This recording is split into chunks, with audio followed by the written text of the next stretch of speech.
Hey, this is Ishar, and in today's talk, I'll be going over how to access effortless action. And I'll be sharing with you some things I've learned to tap into this effortless state. And in this state, the right actions flow naturally without much exertion needed, and a lot of results come very easily in this state.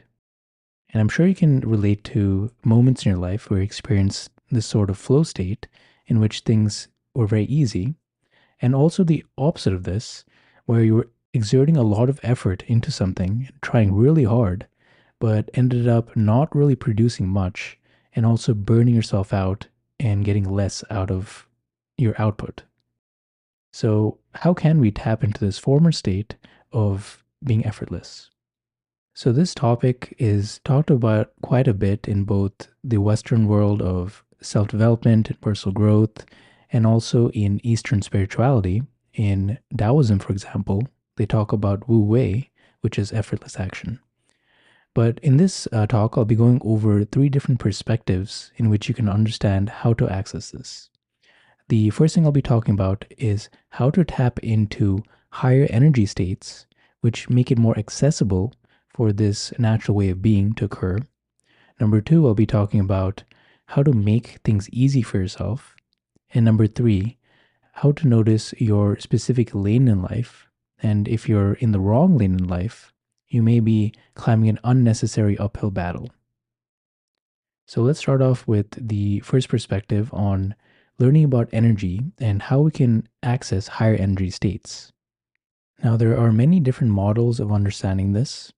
So, a few can include Levels of Energy by Fred Dodson, and I've actually made a separate video on that. There's also the Map of Consciousness Scale by David Hawkins, and he's also written a book called Power versus Force. And in all these models, they talk about how there's a range of frequencies that a human can reside in habitually. And where you are on this specific range or scale predicts the types of beliefs you may have, the types of people that you may be surrounded with, the types of emotions that you may feel on a day to day basis. And that is within a specific range. And emotions, places, and viewpoints that are far away from your habitual way of being can be harder to access or even out of your sight completely. So, where we put our attention to can also predict how much effort is needed. So, generally speaking, when you are in a downward spiral or in a low energy state of being on the scale, then you may be controlled by different forces like fear, anger, and lethargy. And when you're in these states, there tends to be a lot of force and effort that is needed to get things done. And you may waste a lot of energy in these low vibration or low energy states, battling with your mind or battling with other people. And it's quite exhausting because you're fighting an uphill battle. And as you rise in energy states, you experience these what we call higher vibration states, such as gratitude, peace, and joy. And in these higher vibration states, you tend to let go of a lot of things in life that don't serve you, such as negativity and resistance. And when you let go of the things that drag you down, there's a natural well being that influences your life. And in fact, the core of all contemplative practices has an element of letting go of these mental disturbances that keep you from being very present and experiencing happiness in the here and now. And right now, you can even give yourself permission to simply forget about the past and future and just breathe in and out. And in this moment, you might feel just a bit better. There's nothing to do and nothing to focus on, and your mind becomes more and more calm. And this gives you a subtle hint of these states in which there isn't much effort needed. You don't need to climb a certain ladder. You don't need to force yourself to do things. Rather, you can relax into the moment and start to ascend into these positive states of being, which is actually very natural for you. Now, from a spiral point of view, so an upward spiral or downward spiral, when you start to tap into these higher states or abundant states, or upward states of being, you freely give to others, you tend to contribute more and give more rather than consume or take. You're generally in a positive state of being. It's easy for you to be grateful for what you have, and you're more focused on the positives and the upsides of things rather than looking at what is constantly wrong. And when you're constantly residing in these states, there is a flow where you receive, where you're enjoying life, and life tends to get better and better and more easeful. So in these states, there's more power that you have and less force. You don't need to push so hard, but things naturally happen for you and unfold. So, how can you access these higher vibration states? Well, there are many different ways. So, one of them is by letting go. And this can be done through meditation, journaling, yoga, relaxing anytime you feel a mental tightening or tension. And you can take on practices that elicit more of a quote unquote high vibration state. So you can practice gratitude, you can do loving kindness meditations, you can give to others, you can practice sharing, and these things touch upon these higher states of being. And over time, you will habitually reside in these states. So that's the first perspective on energetics and how to get into these higher energetic states. Now, the second perspective is to make things easy. And a great book I've recently read is Effortless by Greg McKeown. And in this book, he has a lot of great tips on how to make things simpler in life. And one thing he talks about is instead of thinking about why a certain task that you have to do is so hard, instead reframe it and think, how can I make this easy? So in the book, the author goes over an example in which he has to make a lot of phone calls, and which he didn't want to do. So he kept pushing it off. And then he thought, how can I make this enjoyable? So for him, he decided to take his phone calls while sitting in a pool and just relaxing. And it actually became so enjoyable that he wanted to make even more calls afterwards. So that's just one example. And he also offers a lot of different tips throughout the book. So another one is don't overexert yourself today where you can't recover the next day. Instead of doing a lot and burning yourself out, you are creating this long-term progress of steady effort. So it is preferable to make slow and steady progress over time rather than burning yourself out through a rush of effort.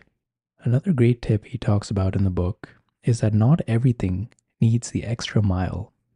So just focus on delivering what is needed without adding more, because this can not only be distracting when you add unnecessary layers to your project or work, but it can also make it overwhelming for you to even get started in the first place because you've created all this additional criteria that you have to complete. Instead, just keep things very simple. And this was very eye-opening for me and something I've learned from personal experience because over a year ago, if you look at my videos, I had put in a lot of extra effort in what I was doing. So I had all my videos in a video format and I had added graphics and different transitions. And in addition to making YouTube videos, I would also reformat it for a vertical format and upload it on TikTok or Instagram Reels. And I'd also cross post it on Facebook and then take the track and put it on Insight Timer. And basically, I was just doing way too much for a very simple task of simply just conveying a message in my talks. And in fact, I had started to do so much that I burned myself out and ended up deleting my Instagram and deleting my TikTok, and I was just totally fed up. So recently I had then started to implement, after reading these books on simplifying my life, this new method of starting to make more audio talks and simply just conveying my point. And what I found is that this new method of making these talks was actually way more sustainable for me. It felt very relaxing. And I was able to produce more over time. and I didn't feel very overwhelmed. So I was able to produce steady and consistent effort over time. And all because I've just reduced and simplified a lot of the things that were unnecessary within this process. So it is much better to, again, coming back to that point of producing the small and consistent effort over time rather than doing everything all at once, burning yourself out, and just giving up after a while. Now, the third perspective I like to go over is finding your lane.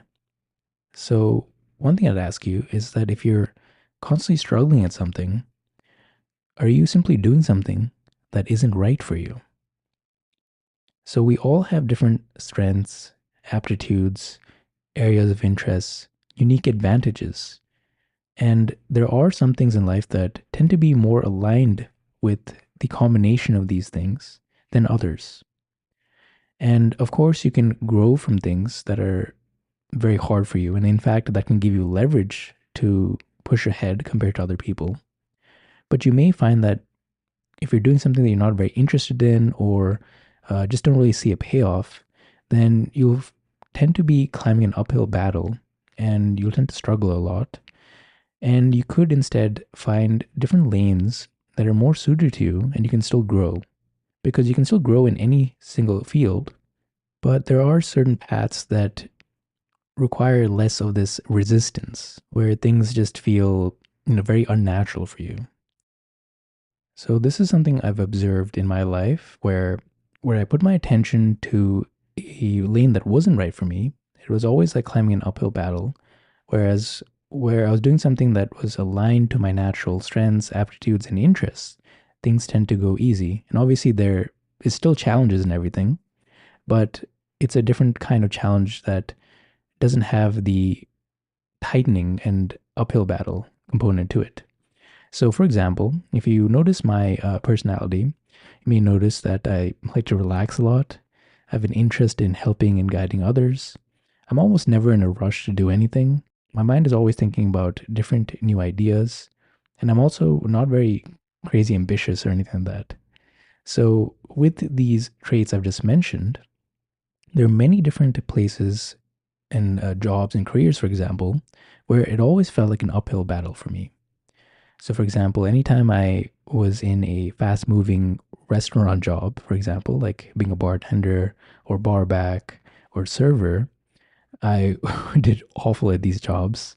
And in fact, I was fired from almost every single one of them.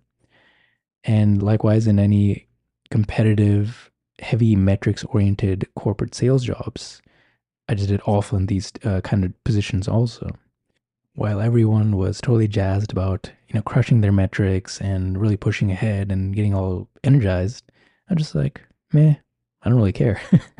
So there are also places where my quote unquote weaknesses in these areas were actually seen as huge strengths in other fields. So, for example, being very slow moving, very chill, relaxed, and highly creative and meditative is actually a huge strength and advantage in, say, teaching yoga or making YouTube videos or serving tea. And these are all positions, for example, where instead of sending out like 100 applications and really trying hard to get my foot in the door and get these positions and struggling and climbing this uphill battle, most of the times these places like yoga studios or different viewers or tea places actually asked me to, work there or produce content or teach there. And when I was in these environments, I brought a lot of passion, absolutely loved what I was doing, and had great working relationships with everyone, and things are just great. Now, of course, like everything else, there'll be challenges. So I may have a challenging student that I'm teaching, for example, or perhaps different roadblocks in making these talks, or perhaps maybe I'm not knowledgeable in a certain, aspect of a career. So these things are all very normal, but it never felt like a chore or an uphill battle or struggle. Rather, I was very interested and passionate, and things just seemed to flow, and I was in an abundance in these types of environments compared to other environments which weren't in my particular lane. So, one thing you can do is to take an audit of your life to see How much of your life is spent placing your attention in lanes that aren't right for you or lanes that are right for you? And also look at what are your natural strengths? What do you do really well? What do you like doing? What is something you can grow from? And what is something you can also teach others too? So start to think about all these different things and what are some weaknesses in one area that can actually be a strength somewhere else. So I hope you like this talk on tapping into this effortless state of being. And just as a recap, you can tap into these states by accessing the higher energy states of being or higher vibration states of being. And in these states of being, things naturally flow to you very easily and you're very abundant. And the second thing is to think about how you can simplify and make things easy for yourself rather than exerting extra effort and making your life very difficult. And lastly, notice your specific lane in life and take an audit of what you do well, or at least what you're interested in and highly passionate about, and notice whether the trajectory of life is aligned with these things. Are you placing your attention in places where it always feels like an uphill battle, or are things just naturally progressing in an easeful and happy manner and unfolding naturally? So start to think about these things. Thank you for listening to this talk.